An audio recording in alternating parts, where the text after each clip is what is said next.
पाकिस्तान में महंगाई कोई नया लफ्ज नहीं, लेकिन 2022 और 2023 के दौरान इन्फ्लेशन ने जिस लेवल को टच किया वो रीसेंट हिस्ट्री में सबसे ज्यादा था। पाकिस्तान ब्यूरो ऑफ स्टैटिस्टिक्स के मुताबिक 2023 में सीपीआई इन्फ्लेशन 30% से ऊपर चली गई और कुछ महीनों में ये 35 से 38% रेंज तक रिपोर्ट हुई। इसका मतलब ये था कि एवरेज हाउस होल्ड का मंथली खर्चा एक साल में लगभग 1/3 बढ़ गया। सवाल ये है कि ये सिचुएशन बनी कैसे। 2018 के बाद पाकिस्तान को balance of payments crisis face करना पड़ा और फॉरेन एक्सचेंज रिजर्व्स रैपिडली गिरने लगे। 2022 और 2023 में रिजर्व्स कुछ वक्त के लिए सिर्फ 1 से 2 महीने के इंपोर्ट कवर तक रह गए। जब रिजर्व्स कम होते हैं तो मार्केट प्रेशर बढ़ता है, डॉलर की डिमांड ज्यादा और सप्लाई कम होती है और रिजल्ट में रुपी डेप्रीशिएट करता है। 2018 में डॉलर रफली 120 से 125 रेंज में था, जबकि 2022 और 2023 तक ये 250 से 300 से ज्यादा रेंज क्रॉस कर गया। रुपी डिप्रिसिएशन का डायरेक्ट इम्पैक्ट इंपोर्ट्स पर होता है, क्योंकि Pakistan fuel, edible oil, machinery और इंडस्ट्रियल रॉ मटेरियल इंपोर्ट करता है।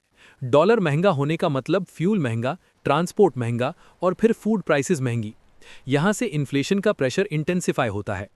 पाकिस्तान 1958 से अब तक 20 से ज्यादा दफा आईएमएफ प्रोग्राम्स में जा चुका है और 2019 में एक्सटेंडेड फंड फैसिलिटी साइन हुई, जिसका ऑब्जेक्टिव मैक्रो इकोनॉमिक स्टेबिलिटी और स्ट्रक्चरल रिफॉर्म्स था। आईएमएफ की कॉमन कंडीशंस में एनर्जी सब्सिडीज रिड्यूस करना, market based exchange rate allow करना, tax to GDP ratio improve करना और फिस्कल डेफिसिट कंट्रोल करना शामिल होता है। इकोनॉमिक थ्योरी के मुताबिक ये स्टेप्स लॉन्ग टर्म स्टेबिलिटी के लिए जरूरी होते हैं, लेकिन शॉर्ट टर्म में इनका इफेक्ट प्राइसेस पर आता है। 2022 और 2023 में जब प्रोग्राम रिवाइव हुआ तो पेट्रोल और diesel prices multiple times revise हुए और एनर्जी टैरिफ्स इंक्रीज हुए, जिससे इन्फ्लेशन और बढ़ गया। 2022 में पॉलिटिकल चेंज आया और पॉलिटिकल अनसर्टेनिटी का असर फाइनेंशियल मार्केट्स पर डायरेक्टली पड़ा। इन्वेस्टर कॉन्फिडेंस वीकन हुआ, डॉलर पर प्रेशर बढ़ा और स्टॉक मार्केट वॉलेटिलिटी इंक्रीज हुई। जब पॉलिसी डायरेक्शन अनक्लियर हो तो इकोनॉमिक डिसीजन मेकिंग स्लो हो जाती है। इस दौरान इंपोर्ट रिस्ट्रिक्शंस भी लगाई गईं, जिससे इंडस्ट्री और सप्लाई चेन्स इंपैक्ट हुए और ये तमाम फैक्टर्स मिलकर इन्फ्लेशनरी स्पाइरल क्रिएट करते गए।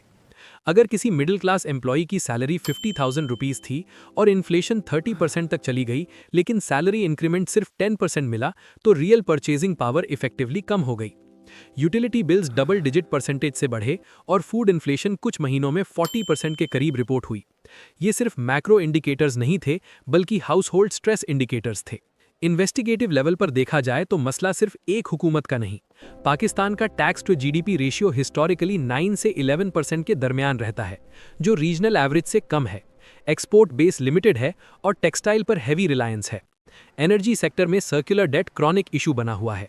जब स्ट्रक्चरल वीकनेसेस हों और ग्लोबल शॉक्स भी आ जाएं, जैसे कोविड-19 पैंडेमिक या रशिया यूक्रेन कॉन्फ्लिक्ट, जिससे ग्लोबल ऑयल प्राइसेस बढ़े, तो प्रेशर मल्टीप्लाई हो जाता है।